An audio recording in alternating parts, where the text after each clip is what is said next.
ಎಲ್ಲರಿಗೂ ನಮಸ್ಕಾರ. ನಾನು ನಿಮ್ಮ ಖುಷಿ. ಯಾರೇ ನನ್ನ ಚಾನಲ್ನ ಸಬ್ಸ್ಕ್ರೈಬ್ ಮಾಡಿಲ್ಲ, ಪ್ಲೀಸ್ ಒಂದು ಸಬ್ಸ್ಕ್ರೈಬ್ ಮಾಡಿ, ಲೈಕ್ ಮಾಡಿ, ಪೂರ್ತಿಯಾಗಿ ನೋಡಿ. ನಾನು ಗುಲ್ಬರ್ಗದಲ್ಲಿ ಶಾಪಿಂಗಿಗೆ ಹೋಗಿದ್ವಿ. ಶಾಪಿಂಗ್ ಮಾಡಿದ್ವಿ ಬಂದವು. ನಾನು ನಮ್ಮ ಅಕ್ಕನ ಮಗಳು, ನಮ್ಮ ಮಗಳನ್ನ ಮನೆ ಬಿಟ್ಟು ನಾವೇ ಬಂದ್ವಿ. ನಮ್ಮಮ್ಮ ನೋಡ್ಕೊತಿದ್ವಿ. ಅವ್ರು ಮಿನಿಮಮ್ ಪ್ರೈಸ್. ಮಕ್ಕಳು ಬಟ್ಟೆಗಳಂತೂ ಸೂಪರಾಗಿದ್ವು. ತುಂಬ ಗ್ರ್ಯಾಂಡು ಇದ್ವು, ಸಿಂಪಲ್ ಆಗಿದ್ವು, ಮೀಡಿಯಮ್ಮಿನೂ ಇದ್ವು, ಪ್ರೈಸನ್ನು ಮಿನಿಮಮ್ ಇತ್ತು. ನೋಡೋಕ್ಕಂತೂ ಚೆನ್ನಾಗಿದ್ವು. ನಾನು ಟಾಪ್ ಹುಡುಕಿದೆ, ಎಲ್ಲಿ ಸಿಗಲಿಲ್ಲ. ನೋಡ್ತಿದ್ದೀರಲ್ಲ ಎಷ್ಟು ಚೆನ್ನಾಗಿದ್ವು. ಜೆಂಟ್ಸು ಮಕ್ಕಳು ಬಟ್ಟೆ, ಟವಲ್ ಮತ್ತು 1 ಫ್ರೀ ಇತ್ತು. ಮತ್ತು ಎಲ್ಲನೂ ಚೆನ್ನಾಗಿದ್ವು. ನಾವು ಟವಲ್ ತಗೊಂಡ್ವಿ. ಇನ್ನು ಏನೇನೋ ಶಾಪಿಂಗ್ ಮಾಡಿದ್ವಿ.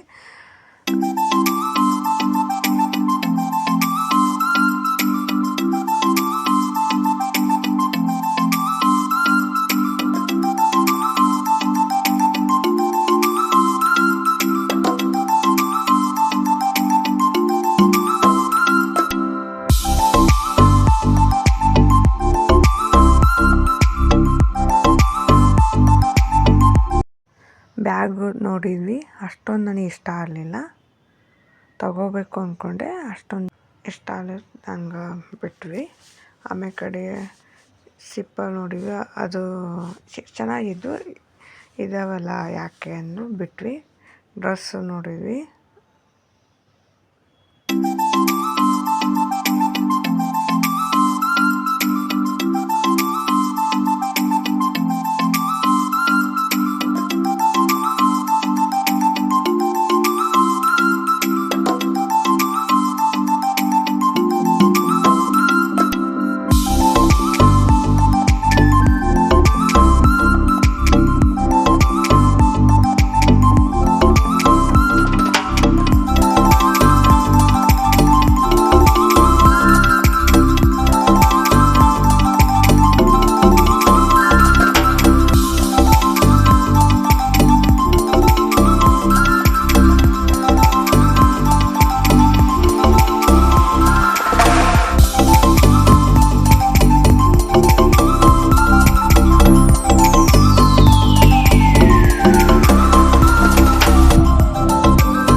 ಬೇರೆ ಮಾಲಿಗೆ ಬಂದ್ವಿ. ಅಲ್ಲಿ ಇಷ್ಟ ಆಗಲಿಲ್ಲ. ಮಾಲ್ ಪಕ್ಕಕ್ಕೆ ಚಾಟ್ಸ್ ಇದ್ವು. ನಾವು ರೋಲಾನು ಗೋಬಿ ತಗೊಂಡ್ವಿ. ಆರ್ಯ ಗೋಬಿ ಮತ್ತು ಪೊಟೊಟೊ ಫ್ರೈ ತಗೊಂಡ್ವಿ. ಗೋಬಿ ಚೆನ್ನಾಗಿತ್ತು. ಪೊಟೊಟೊ ಫ್ರೈ ಅಷ್ಟೊಂದು ಇಷ್ಟ ಆಗಲಿಲ್ಲ. ಗೋಬಿ ಸೂಪರ್ ಆಯಿತು. ಮನೆಗೆ ಬಂದು ರೆಸ್ಟ್ ಮಾಡಿ ನಾವು ಏನೇನು ತಗೊಂಡಿವಿ ನೋಡಿರಿ. ಮಗಳಿಗೆ ಫ್ರಾಕು ಮತ್ತು ಇದು ಚೆನ್ನಾಗಿತ್ತು. ನೋಡೋಕ್ಕೆ ಚೆನ್ನಾಗಿ ಸಿಂಪಲಾಗಿತ್ತು, ಸ್ವಲ್ಪ ಲುಕ್ಕಾಗಿ ಕಾಣ್ತಿತ್ತು. ಸೊ ಇದನ್ನು ತಗೊಂಡೆ. ಚೆನ್ನಾಗಿ ಕಾಣ್ತಿತ್ತು.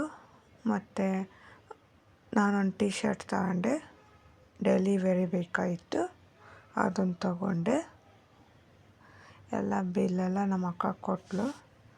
ಆಮೇಲೆ ಹಾರ್ಯ ಕಾಂಪೋಸ್ ತೊಗೊಂಡು ಅವನು ಹಠ ಮಾಡ್ತಿದ್ದ ಬೇಕು ಬೇಕು ಅಂತ. ನಮ್ಮ ಅಕ್ಕನ ಮಗು, ಅವನಿಗೆ ಕಾಂಪೋಸ್ ತೊಗೊಂಡು. ಇದೂ ಚೆನ್ನಾಗೈತಿ. ಮತ್ತು ಇದು ತೊಗೊಂಡ್ವಿ, ಟವಲ್ಸ್ ತೊಗೊಂಡ್ವಿ. ಅವಳಿಗೆ 2, ನನಗೆ 2 ಟವಲ್ ತೊಗೊಂಡ್ವಿ. ಟವಲು ಚೆನ್ನಾಗಿದ್ದಾವೆ, ಸ್ಮೂತಾಗಿ ಎಲ್ಲ ಬಾರ್ಡರ್ ಚೆನ್ನಾಗಿದೆ. ಕ್ವಾಲಿಟಿ ವೈಸ್ ಸೂಪರಾಗಿದೆ. ನೀವು ಇಲ್ಲೆಲ್ಲಿ ಕಲಬುರ್ಗಿ ಒಳಗೆ ಬಂದು ಈ ಮಾಲಿಗೆ ವಿಸಿಟ್ ಕೊಡ್ರಿ. ದುಡ್ಡಿಗೆಲ್ಲ ಮೋಸ ಆಗೋಲ್ಲ, ಅಷ್ಟು ಚೆನ್ನಾಗಿದೆ ಮಾಲ್. ಮತ್ತು ಅವಳಿಗೆ ಒಂದು ಟೀ ಶರ್ಟು ಮತ್ತು ಇದು ಟಾಪ್ ಇದೆಯಲ್ಲ, ಅದು ಚೆನ್ನಾಗಿತ್ತು, ನೋಡೋಕ್ಕೆ ಚೆನ್ನಾಗಿ ಕಾಣ್ತಿತ್ತು. ಮತ್ತು ಟೀ ಶರ್ಟ್ ಒಳಗೆ ಪ್ಯಾಂಟ್ ಬಂದೈತಿ ಅವನ ಮಗಳಿಗೆ, ಅದು ನೋಡೋಕೆ ಚೆನ್ನಾಗಿತ್ತು, ಅವ್ರಿಗೆ ಕಂಫರ್ಟಾಗಿ ಕಾಣ್ತಿತ್ತು, ಚೆನ್ನಾಗಿದ್ದು. ಮತ್ತು ಮನೆಗೆ ಬಂದು ರೆಸ್ಟ್ ಮಾಡಿ ಬೆಂಡೆಕಾಯಿ ಹುಳಿ ಮಾಡ್ತಿದ್ವಿ. ಫಸ್ಟು ಎಣ್ಣೆ ಹಾಕ್ಕೊಂಡು ಸಾಸಿವೆ ಜೀರಿಗೆ ಚಿಟಪಟ ಸಿಡಿದು, ಆಮೇಲೆ ಈರುಳ್ಳಿ ಟೊಮೆಟೊ, ಈರುಳ್ಳಿ ಎಲ್ಲ ಕಲರ್ ಬಿಟ್ಕೋಬೇಕು, ಆ ಥರ ಹಾಕಿ ರುಚಿ ತಕ್ಕಷ್ಟು ಉಪ್ಪು ಹಾಕಿ, ಆಮೇಲೆ ಟೊಮೆಟೊ, ಆಮೇಲೆ ಪುಟಾಣಿ ಪುಡಿ ಇರುತ್ತಲ್ಲ, ನೀರಾಗಿ ಕಲಸಿ ಅದನ್ನು ಹಾಕಬೇಕು. ಟೇಸ್ಟ್ ಸೂಪರಾಗಿರುತ್ತೆ. ಆಮೇಲೆ ಅದೆಲ್ಲ ಸ್ವಲ್ಪ ಕುದಿ ಬರಬೇಕು. ಕುದ್ದ ಮೇಲೆ ಅಚ್ಚ ಖಾರ ಪುಡಿ, ಅರ್ಶಿಣ ಪುಡಿ, ಸಾಂಬಾರು ಪುಡಿ ಮನೇಲಿ ಮಾಡಿದ್ದು ಅದು ನಡೆಯುತ್ತೆ, ಮತ್ತು MTR ಅದು ನಡೆಯುತ್ತೆ. ಅದೆಲ್ಲ ಕುದಿಬೇಕು. ಕುದ್ದ ಮೇಲೆ ಬೆಂಡೆಕಾಯಿ ಹಾಕಿ, ಆಮೇಲೆ ಕೊತ್ತಂಬರಿ ಹಾಕಿ ಎಲ್ಲ ಕುದಿಸ್ಬೇಕು. ಚೆನ್ನಾಗಿ ಕುದ್ದ ಮೇಲೆ ಟೇಸ್ಟ್ ನೋಡಿ, ಉಪ್ಪು ಸಾಲದಾದ್ರೆ ಉಪ್ಪು ಹಾಕ್ಕೊಳ್ರಿ. ಇನ್ನೂ ಸ್ವಲ್ಪ ಖಾರ ಬೇಕಂದ್ರೆ ಖಾರ ಹಾಕ್ಕೊಳ್ರಿ.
ರುಚಿ ಚೆನ್ನಾಗಿತ್ತು. ಈ ವಿಡಿಯೋ ಇಷ್ಟ ಆದರೆ ಪ್ಲೀಸ್ ಒಂದು ಲೈಕ್ ಮಾಡಿ. ಪೂರ್ತಿಯಾಗಿ ನೋಡಿದರೆ ಪ್ಲೀಸ್ ಸಪೋರ್ಟ್ ಮಾಡಿ, ಸಬ್ಸ್ಕ್ರೈಬ್ ಮಾಡಿ. Thank you.